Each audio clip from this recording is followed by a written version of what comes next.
এই কারণে আমি আবেগ আপ্লুত, আপনাদের প্রতি কৃতজ্ঞতা প্রকাশ করছি, অন্তরের অন্তঃস্থল থেকে ধন্যবাদ জানাচ্ছি। আপনাদের এই আন্তরিকতা, আমার প্রতি ভালোবাসা যেন অকৃত্রিম একটি বস্তুতে পরিণত হয়, একটি বিষয়ে পরিণত হয়, এবং এর মাধ্যমে আপনাদের সঙ্গে দায়িত্বপ্রাপ্ত আমার যেন একটি ঐক্যতান সূচিত হয় এবং ঐক্যবদ্ধভাবে আমরা একটি সুন্দর নীলফামারী, শান্তির নীলফামারী, মাদক জুয়াসহ সকল অপকর্মমুক্ত নীলফামারী এবং উন্নত নীলফামারীতে বসবাস করতে পারি।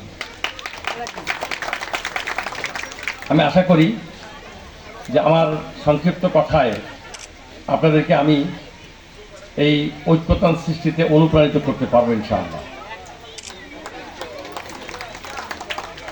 সমবায় সমিতি এই ধারণা কিন্তু অনেক পুরাতন ধারণা। এই ধারণা থেকে আজকে যে পরিণতি লাভ করেছে সমবায় সমিতির